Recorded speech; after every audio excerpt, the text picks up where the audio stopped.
to the class that shall not be named. So thrilled to be back. I'm sorry about last week that I had to miss. How was that class? How was the It was lecture? absolutely amazing. Oh, And great. I got a lot of work done because it was on March, not in February. So I will be taking off a Wednesday in March for the class because I got the wrong dates. It was for Holocaust, in honor of more of a Holocaust International Holocaust Memorial Day. So I just assumed, and since February and March had the exact same days, like the first is on a Monday or whatever, and they match, I got the wrong day. So the good news is I ended up getting a lot of work done that day because I wasn't. But the bad news is in March we will not have a class on a day because of it. So I apologize. But thanks for your understanding. Pretty funny. So now that everybody on YouTube and the millions Okay. know my All right. mistake, Right. we're- Right. look, yes, Ron. No, I just called Flossie where she is. She's on her way. Okay, perfect. So let's go ahead and welcome everybody. Welcome to Michael and Eva and Arlene and Ron and Lou and Flossie when she gets here. And I think Arnold is watching on YouTube, a couple others as well. And looking forward to celebrating the month of February with everybody. As we know, there's a holiday coming up very soon.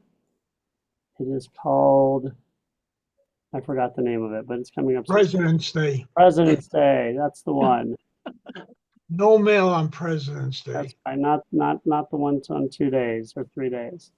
So what we're going to do today is we're going to continue our study of the Bible as we're going to look at 2 essential books when we're looking at the Bible. Now, we talked previously about the different sections. The first section is the Torah. The second section is the prophets. And the third section is the writings. And the writings are kind of made up of everything that's left over in many respects.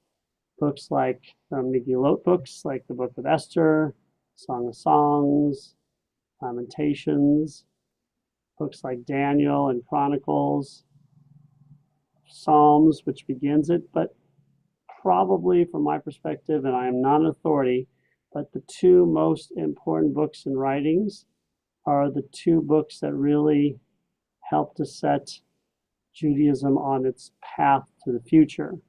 They're the books that help the evolution of theology and ensure that our religion remains modern in its theological outlook. So let's just begin with a little bit of theology. We all know what theology is a little bit, but Judaism is so old that we almost predate any kind of theology because we invented the idea of monotheism, or we came to the realization, that probably sounds better. So when we came to the idea of monotheism, we came to this belief that there's one God as opposed to many. More importantly, this one God was ethical and expected us to behave. That is really important. That God created the world in an organized fashion, day 1, day 2, day 3, day 4, day 5, 6, day 7, instead of through chaos. That God actually has a special relationship and loves us and wants us to do well, as opposed to the other gods who use humans as slaves, as playthings, servants. Our God was the God of all people. We did not need to feed our God. Our God's strength was not determined by how many followers God had. So it's a really incredible transition, and it's a big one because it's going to take a millennium to really get it straight. But for our perspective, what is probably most essential is the ethics. And the ethics are passed down pretty early on with Abraham, Isaac, and Jacob, Sarah, Rebecca, Rachel, but really come to fruition when we get the laws after the Exodus. So shortly after the Exodus, Moses goes up the mountain, we get laws. Everybody knows about the 10 Commandments, but we get other laws. Laws of expectations of behavior, which are essential. This is not as theological yet. But what is important us to realize is the original theology given to us is not going to last. And the theology is, if you behave, you're going to be rewarded. And it's a very simple theology, although essential because other societies didn't have this type of theology. There was no idea of ethics between gods. Behave, follow these rules of ethics, some other religious ones, and you're going to be rewarded. If you don't follow them, there are going to be counterbalanced consequences. You can put your coffee in. So it's Like what? that's now like exactly like How are you rewarded and how are you punished? that's the question. So if you are punished, you're going to have no rain in season. If you're doing what you're supposed to, rain in season, you're going to have fruits. You're going to live a long life or you're not going to live a long life. You're going to be healthy or you're not going to be healthy. You're going to live or you're going to die. So it's very clear, almost as if we're speaking to children. Behave, you're going to get rain.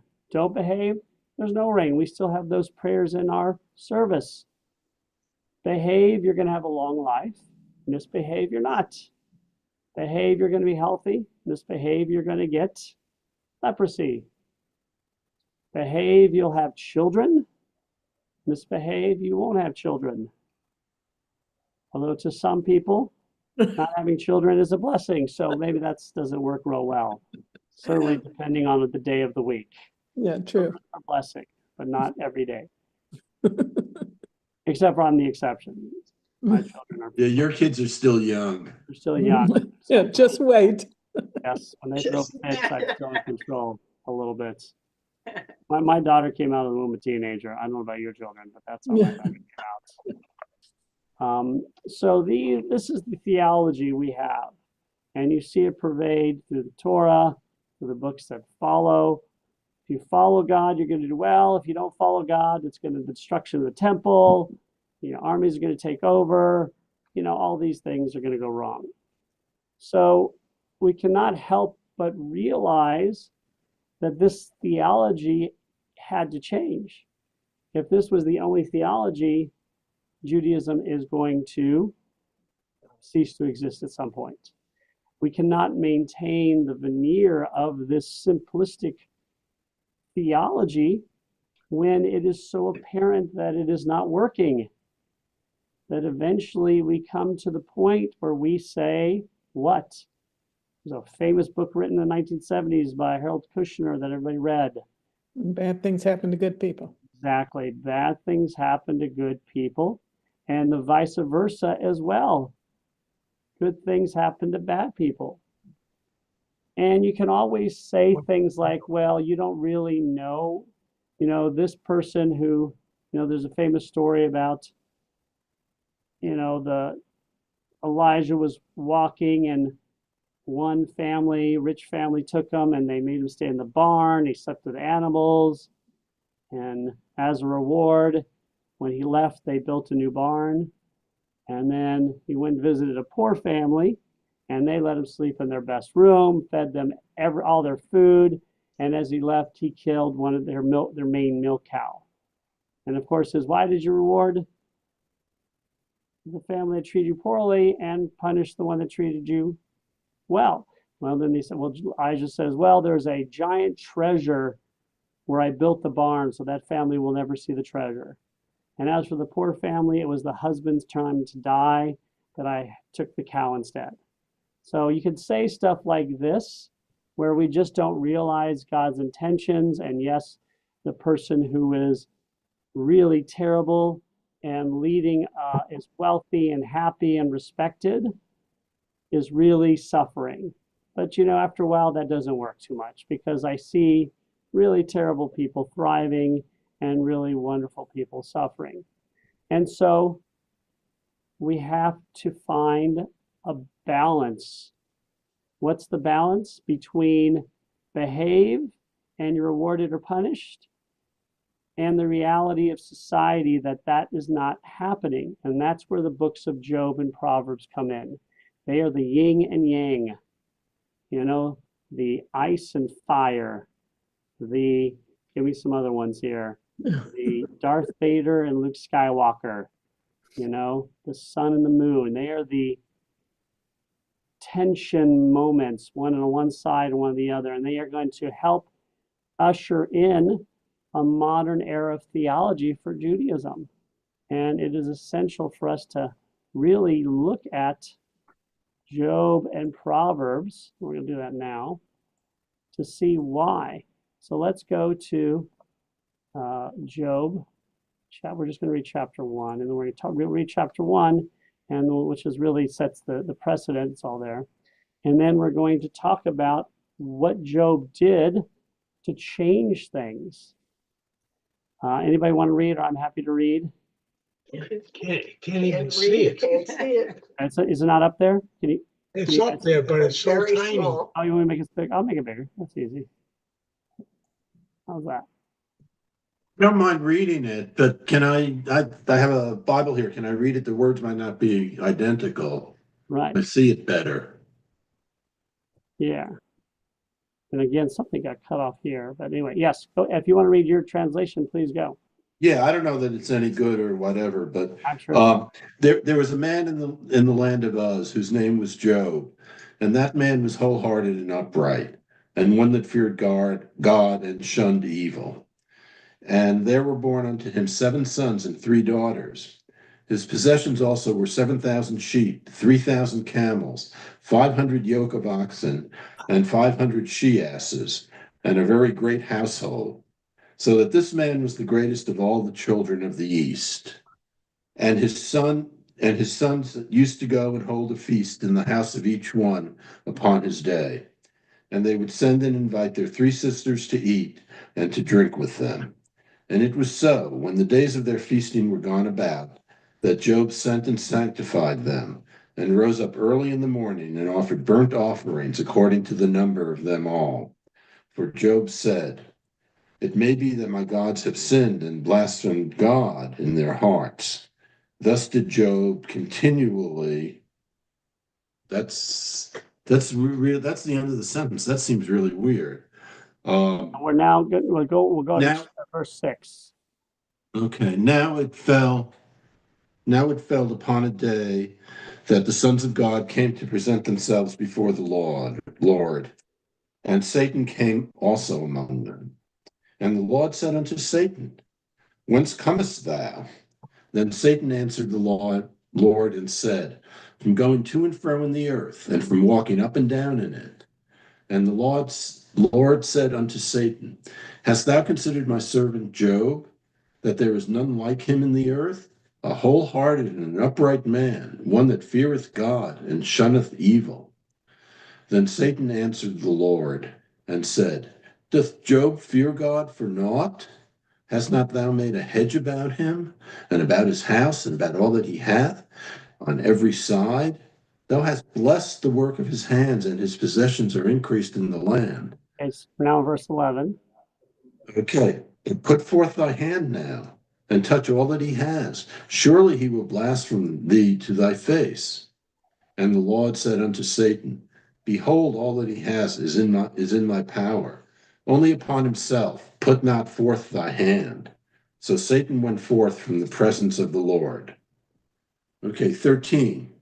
And it fell on a day when his sons and his daughters were eating and drinking wine in their eldest brother's house, that there came a messenger unto Job and said, "The oxen were plowing, and the asses feeding beside them, and the sunbeams made a raid, and took them away. Yea, they have slain the servants with the edge of the sword, and I am only escaped alone to tell thee." While he was yet speaking, there came also another and said, "A fire of God is fallen from heaven, and hath burnt up the sheep and the servants, and consumed them. And I only am escaped alone to tell thee." While he was yet speaking, there came also another and said, "The Chaldeans set themselves in 3 bands, and fell upon the camels, and have taken them away, yea, and slain the servants with the edge of the sword. And I only am escaped alone to tell thee." While he was yet speaking, there came another and said, "Thy sons and thy daughters were eating and drinking wine in their eldest brother's house. And behold, there came a great wind from across the wilderness, and smote the 4 corners of the house, and it fell upon the young people, and they are dead." and I only am escaped alone to tell thee. 20. Then Job arose and rent his mantle and shaved his head and fell down upon the ground and worshipped. And he said, Naked came out of my mother's womb, and naked shall I return, Father, thither. The Lord gave, and the Lord hath taken away. Blessed be the name of the Lord. For all this Job sinned not, nor ascribed aught unseemly to God. Okay. So this is the story of Job, the first chapter, which really sets the precedent. So who is Job? He is a righteous man. Doesn't even say he's Jewish. He's a righteous man. He's God's favorite. And he's wealthy, got a large family, he's respected, he's healthy, everything is going well for him. And so what does God do? God starts bragging about him to who? Satan. Satan. Now, who is this Satan character? Now, we know what Satan is in Christianity, but in Judaism, he's not really that big of a character except for here. This is really his biggest, and he is what we'd call the prosecuting attorney. He works for God, and he is the one, the Satan, the adversary, the yin and yang. When you go to heaven and you get there and you have to stand there and talk about your life, try and get into heaven, and you're saying, well, I did this and I did this and I did this, and then Satan is the one who says, yes, but you did this and this and this. How do you account for yourself for doing this? And Christianity becomes the fallen angel. He becomes the proprietor of hell. In Judaism, we do not have any of that. So it's a very different viewpoint on this character Job, who has a much bigger place in Christianity than Judaism. But yet he is there. And we see that God is really bragging about this guy. And what does Satan say? What does Satan say about Job? He says, of course, he's dedicated to God. He's got a beautiful wife. He's got great sons and daughters. He's got thousands of sheep and herds and whatever. He is a respected community leader. He's healthy. He's revered. Who wouldn't be dedicated to God under these circumstances? Anybody would do it. And so what happens? They make a bet, basically. God says, I bet you he will stay dedicated to me no matter what you do. Don't kill him. Don't hurt him. And so if we go back, hey, David, we go back, what happens? A lot of bad stuff happens. It is tragic, and it happens almost all at once. Right here, it's the cow and Sheba fell upon him, some sort of angel of destruction, slew the youths. And another came and said, there's a fire that consumed your flocks and killed people. And then the Chaldeans, which are the Babylonians, or some would say later maybe even the Romans, but they're not there yet, formed bands and they attacked the youths. And then your sons and daughters were killed. And then a wind came and it struck the forecunner's house, and the house collapsed and killed more people. It was utter destruction and ruin in a moment. And so what does Job do? Job stood up and he rent his clothes and he tore his hair and he fell to the ground and he prostrated himself. And he said famously, I came to this world with nothing, and I'm going to return with nothing. The Lord gives, the Lord taketh away. Blessed be the name of the Lord. That's a much more famous way of saying this. So we say this at funerals. Despite all this, Job did not sin. neither did he inscribe unseemliness to God. Wow, he is the man. So the worst of the worst happened to this guy, and he still is dedicated to God. And a lot of people will use that as the basis for dedication to God. But there's another chapter that comes later. Let's see if I have it here. I have it here. No, I don't have it here. That's okay. We'll describe it. I have pictures of Job. Let me put up a couple pictures. Here's Job captured throughout history and photos. Photos. Yes, photos from the time. Cameras invented much. Thank you, Lou, for getting it. I would have got that joke. Thank you. You're welcome. So here is Job. So what happens in the next chapter? In the next chapter, Satan is basically, God is like, hey, I won the bet. Pay up, buddy. House wins. But Satan is the adversary. He always brings up the opposite. He is always the opposite. So no matter how good or what you say, it's like a husband and wife in some ways. You're always bringing up, honey, look how amazing I am. I did this. Oh, yeah, really? Did you take out the trash? Or, there's always, and God is like, I win, touchdown. I'm the Philadelphia Eagles. I'm up 40-0 over Kansas City Chiefs in the Super Bowl. And Satan is like, wait a minute. He is healthy. Who wouldn't be happy with healthy and a wife? He can rebuild. He can do. And God is like, okay, but don't kill him.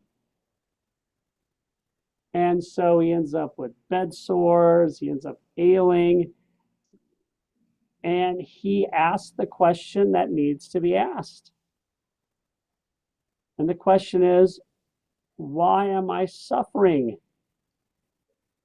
And all of his friends for the next several chapters, many chapters, are going to say, why is Job suffering? And why is Job suffering according to Jewish theology up to this point? Because he must have done something wrong. All his friends are like, just admit what you did wrong. God forgives. Forgiveness is the centerpiece of Judaism. Admit to everybody, make atonement for your sins, and they must have been whoppers. Have you been murdering people? Have you been cheating on your taxes, cheating on your wives? Have you insulted your children? Do you have a secret life somewhere else with another family?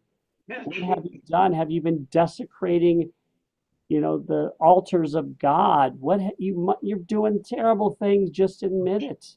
Okay. And then Job says the most important thing, probably that'll come after the end of the Torah in the Bible, the most important thing that sets up Judaism for the next step, and that is, I am being punished, and anybody want to finish that sentence? I did nothing wrong.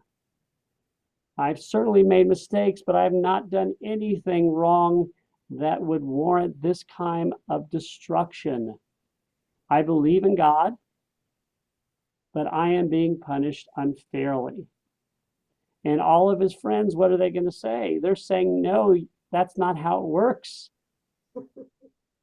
You're punished because you deserve it.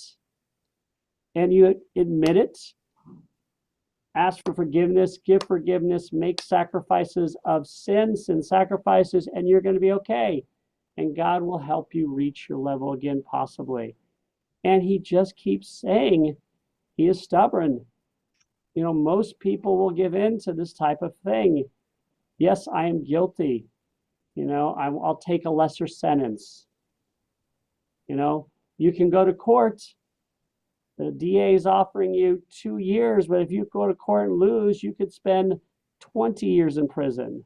And most people will not take the chance and say, you know what, I'm innocent, but I don't want to take the chance of being in prison for my rest of my life. I'll take my 2 years, a year off in good behavior.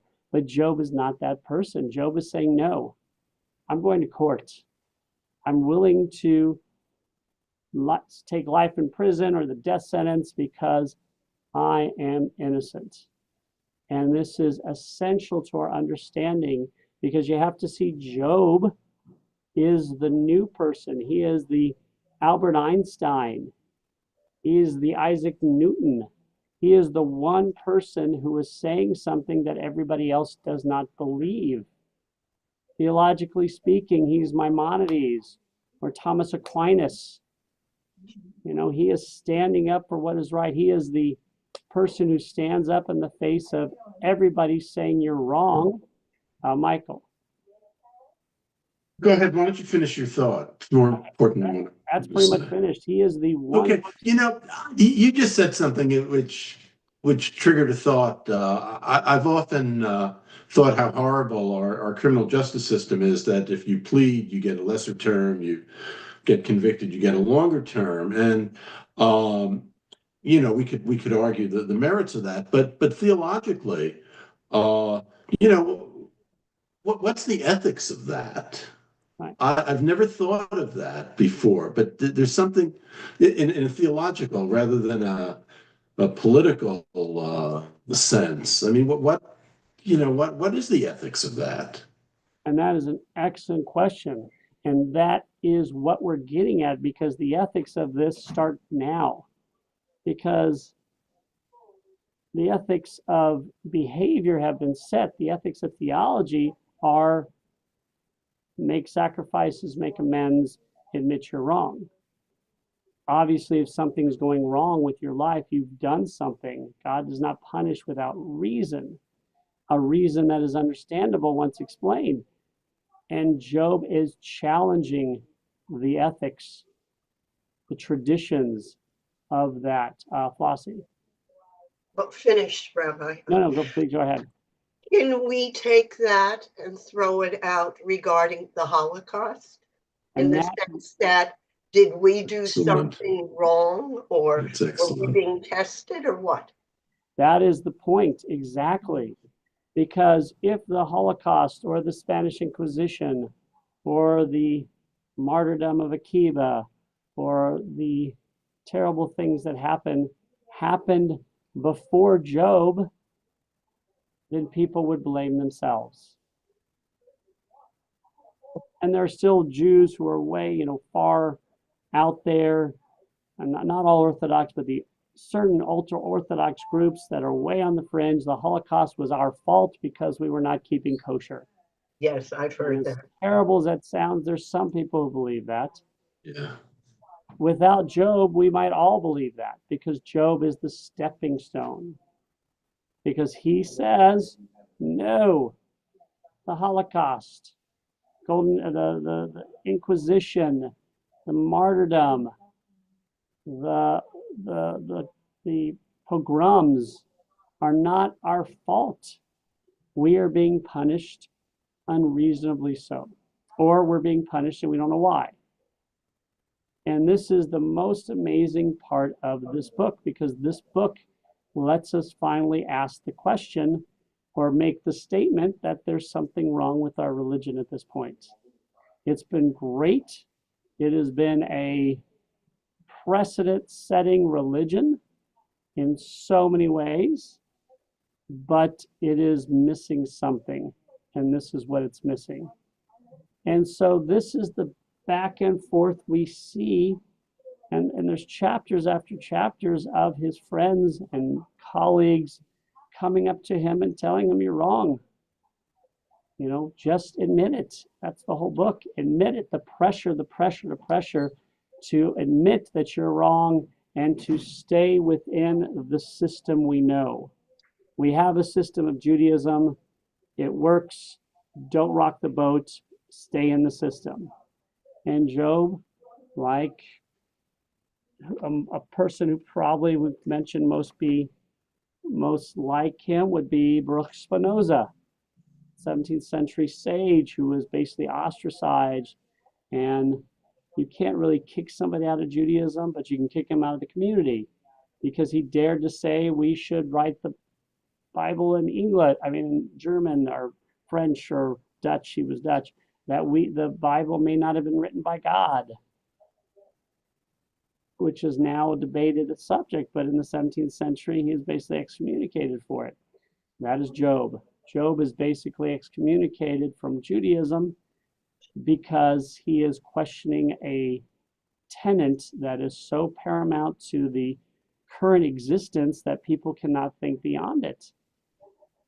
And this is a beautiful book because at the end, and again, this is not meant to be a literal story, and we see it at the end, because Job says, if I'm wrong, I dare God to come down here and tell me that I'm wrong. And so what happens? God basically comes down.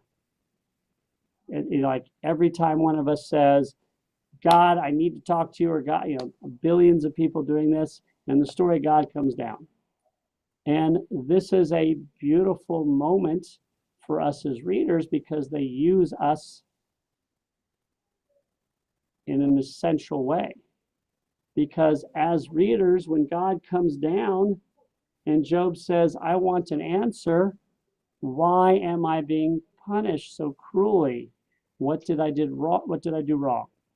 And as readers, we understand what the situation is. Why is Job being punished? Because what happened?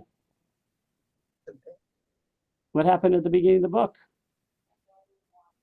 Satan and God made a bet. So when he says, God, come down here and tell me why I'm being punished, we as readers already know the answer. The answer is there's a bet. But that's not the answer God gives. God gives the most powerful answer possible, and the one that sets us on a new course theologically, not ethically, but theologically. So, and it's, think about the scene, and you got, you're building up, and this is kind of the climax of probably the rest of in many ways, the Bible after the Torah. God, I have been punished and I didn't do anything wrong. We know God made a bet with Satan, but the answer God gives is different. God says, what's the answer? The answer is, were you there when I made heaven and earth? That's the answer. The answer is, I am God and you can't possibly understand me.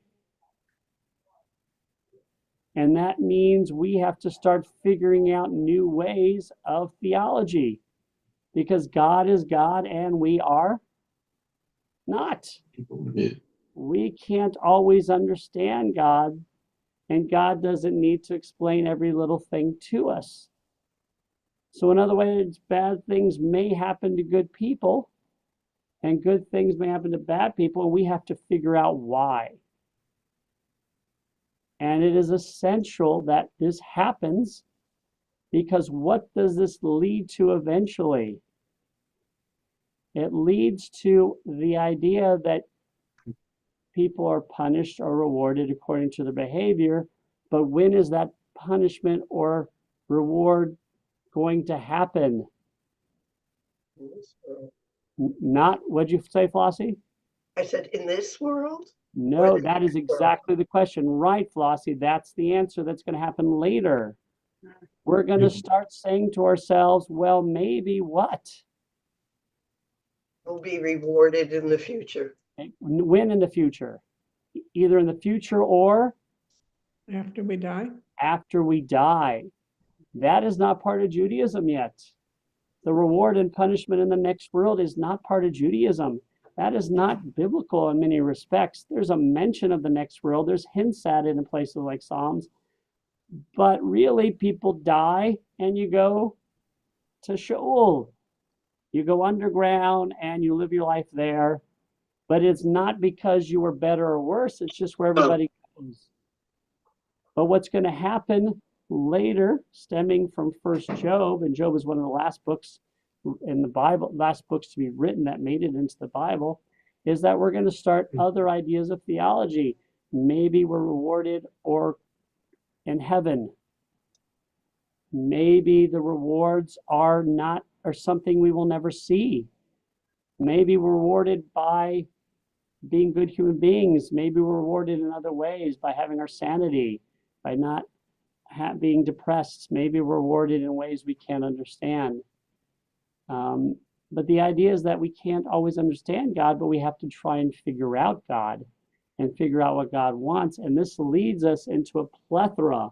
And this whole class has just been created because I wanted to use the word plethora. I just want you to know. Oh, that word. A whole plethora.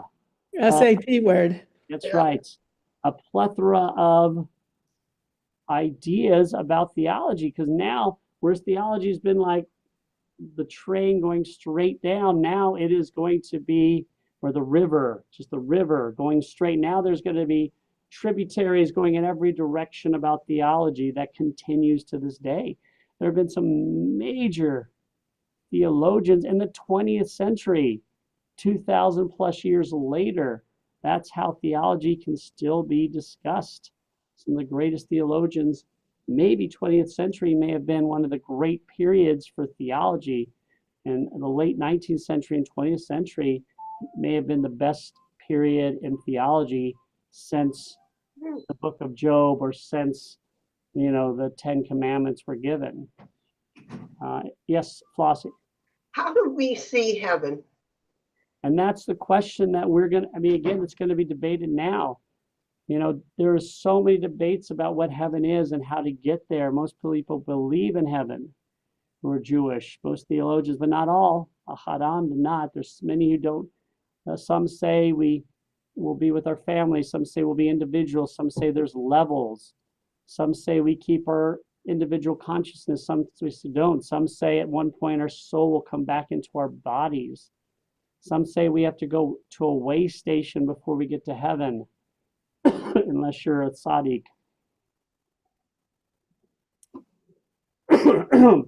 There is not a dogma about what heaven is. There's almost become a dogma about the idea of heaven, that it exists. But what heaven is up for debate. What our relationship with God. Job changes our relationship with God from a very simplistic one to one that is much more difficult to understand. And so it's really incredible that this book such a and invite people to read it, especially the first and last chapters, which are first and second and last chapters, which really. But any other questions? Michael, you had something?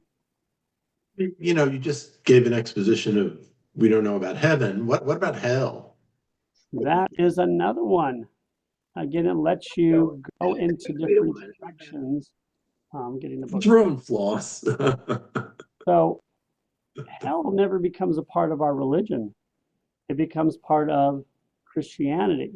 Yeah. We go a different direction than Christianity goes a different direction. Hell or Sheol becomes possibly this way station for us, where everybody goes there who is not, there's a certain amount of people, like a small amount of people, like 70 people on earth at any one time that will go straight to heaven. Yeah.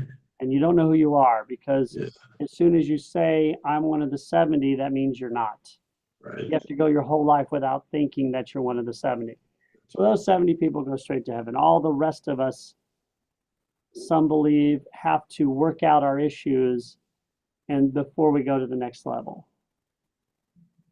So that place where we would go to the next level in Christianity, some believe you don't get to go to the next level. You go there forever.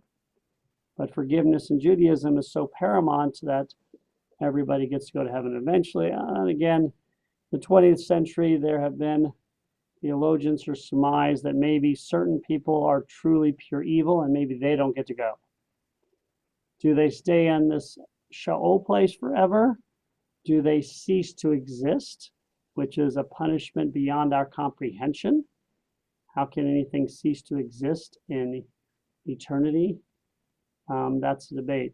But Christianity took it to hell is a permanent place where you go to behave here or else. And that's a major difference, because Judaism promotes the positive, that you will get rewarded, whereas a lot of Christian faiths promote the punitive, that if you don't behave, this is what's going to happen. Yeah, there are Jewish faiths that do that as well. I mean, you're right. Yes, In some, they use the hell as the center point of their belief system. Others use heaven. Some in Judaism say that, you know, you got to behave or else you're going to go to shul for a long time. You know, maybe even some of them believe forever. They use that as well. But we generally try to be more positive. But you're right, it can be used. And again, atomic energy can be used for energy or for a bomb. Religion can be used in positive ways. And of course, we've seen it used in tragic ways as well. Flossie. Maybe I'm wrong, but I thought Christians believe in original sin. So they're starting off right away with the negative. Yeah, that is true. Original sin That's good is for indigenous Catholics. to Christianity. That's until they do a first Hail Mary, then they're all right. That's true too. But again, I mean, in the end, Judaism believes we sin all the time. Maybe not as babies, but as we grow older, we're sinning every day.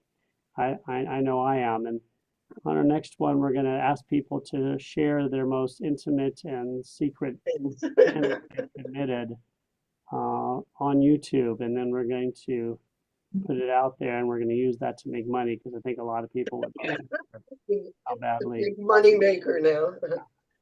That's going to be that's our spring fundraiser.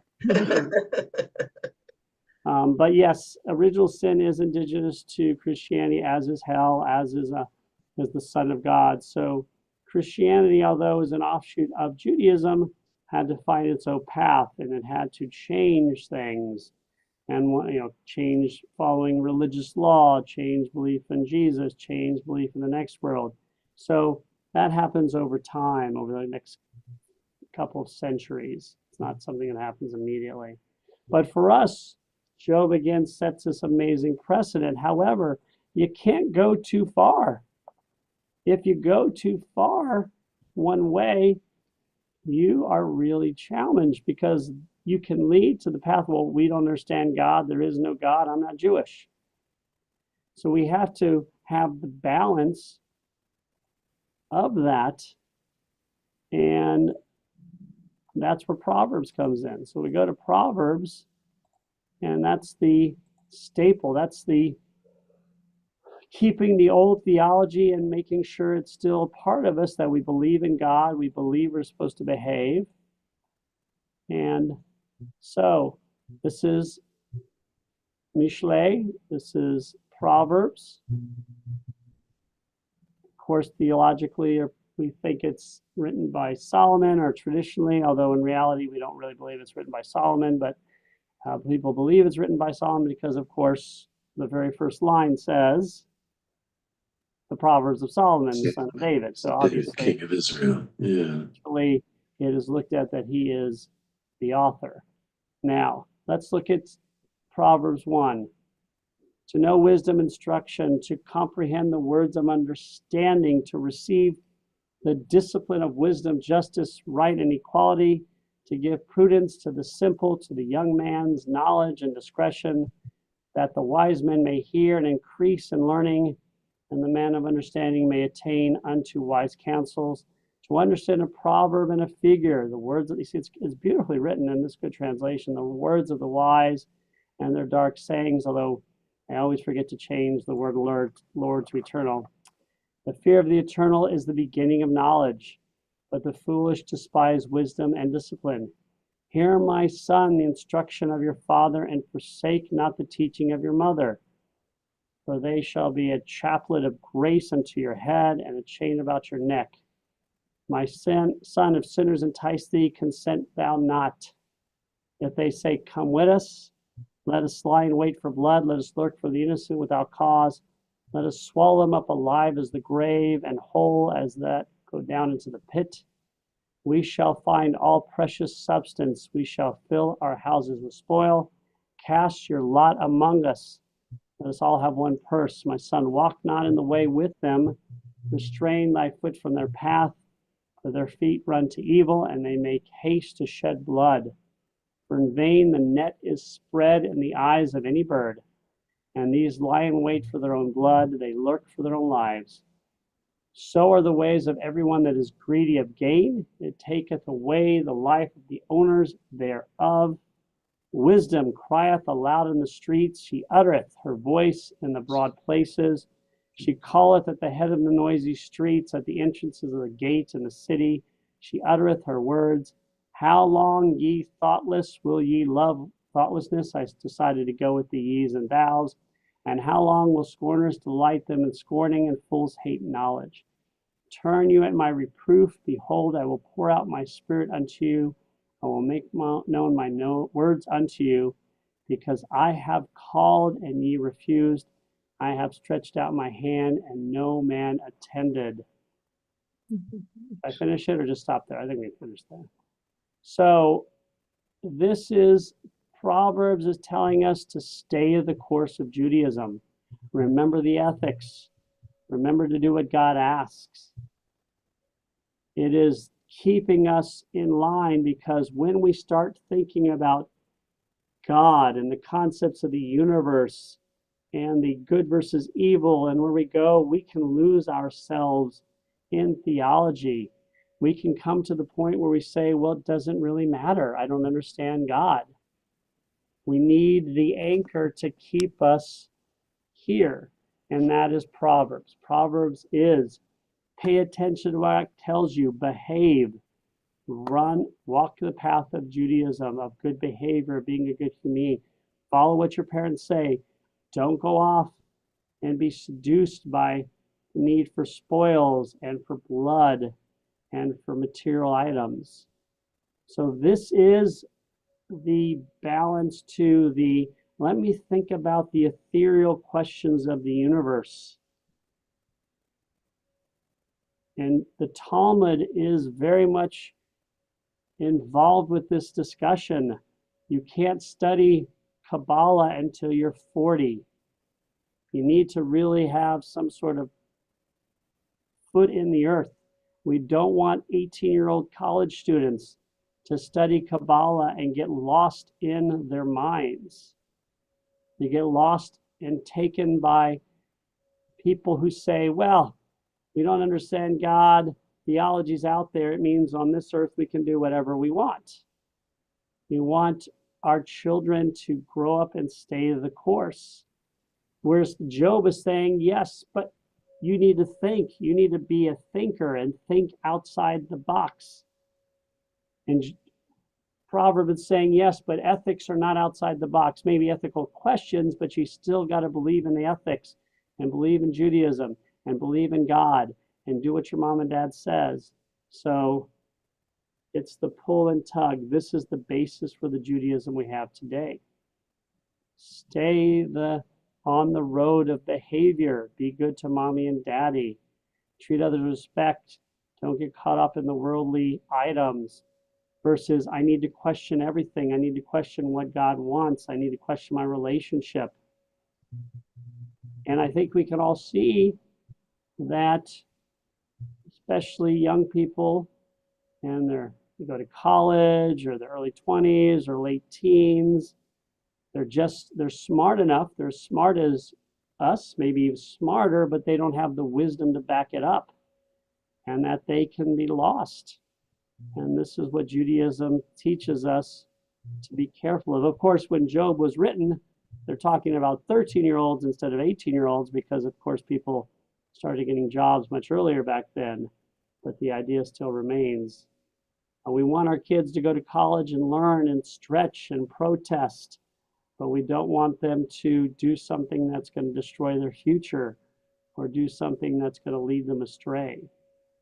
And so that's what Job and Proverbs do for us. So it's really essential reading. I think some would believe after the 5 books of Moses, Proverbs and Job are the next 2 you should read. Some might say you need to read the prophets, Isaiah, because it teaches us how to be moral human beings and how to stand up to the kings who ask us to misbehave. But Job and Proverbs are essential. And they're really not difficult books to read in terms of the language when they're translated. You know, it's not the prophets, which has a lot of flowery language that is really hard sometimes to understand. Proverbs and Job, are more about, Job is about what's going on with an individual and the questions that are flowing and how he is stepping into a new theological realm where his friends are staying in the past. Now, the strangest thing that happens in Job has not happened yet, because at the end of Job, he ends up getting a better wife and getting kids and getting rich again. So, it all turns out okay. But it doesn't, because he's lost family. People died. He suffered emotionally, physically, and spiritually. So it just adds to the question of the world. Tragedy happens, we overcome it, and we end up maybe succeeding, but the tragedy still happened. So that is Job and Proverbs in 51 minutes. Any thoughts or questions? Okay, did it all? Yes. So as for what is upcoming, we have, as always, tons of stuff coming up. This Sunday, weather permitting, we are doing a big fundraiser, hopefully with a lot of people with Loop It Up Savannah, which is one of the best organizations in town that helps children. And we're going to be doing this is for adults and kids. We're going to be going to volunteer at Garrison Middle School. They have a giant garden there. We're going to be painting, doing garden during the day. This is for kids and adults. It is also for Tu B'Shvat, Arbor Day. So this is our Arbor Day project, our Tu B'Shvat project. Again, that is going to be 2 o'clock this Sunday at the Garrison School. It may be canceled the next day or two or postponed because of the weather, but we're still anticipating we're going to do it until we have that postponement. So that'll be coming up very soon. We obviously have, of course, our services. We have a JUST meeting for our social justice organization on Saturday the 22nd after services, for anybody who wants to know about it and just attend. We are going to be having, of course, Cantor's Choir is now functioning, and if anybody wants to join the choir, the rehearsals are on Monday nights, and they're going to be leading their first service coming up in March, I believe. We got Sophia Cherniak's bat mitzvah on March 1st, to which everyone is invited. We're going to have a service honoring our Board of Adjunta on the 8th of March. That's when we're going to have the debut of the choir. So that's just a few things coming up. Not to mention, it's far in advance, but I'll mention it. It's, when is it, March 16th? No, March 9th? March 9th, I think. March 9th is our Purim Spiel. Oh, That is March 9th at 11:45. I get here by 11:30. We have several people from Sun City who will be participating. Stuart and Karen are helping to write the songs. Stuart is probably not set, going to be the wizard. Karen might be Haman, the Haman character, but those parts are not officially set as of yet. Also, on March 6th in the evening will be our, I think it's March 6th. Wait, no, when is Purim? March 13th will be our Purim trivia night. We're going to have dinner and make it like a trivia night, like you go to a trivia place. So that's great. So lots of stuff coming up, and a pleasure as always. Next week, we're going to continue our look at the Bible.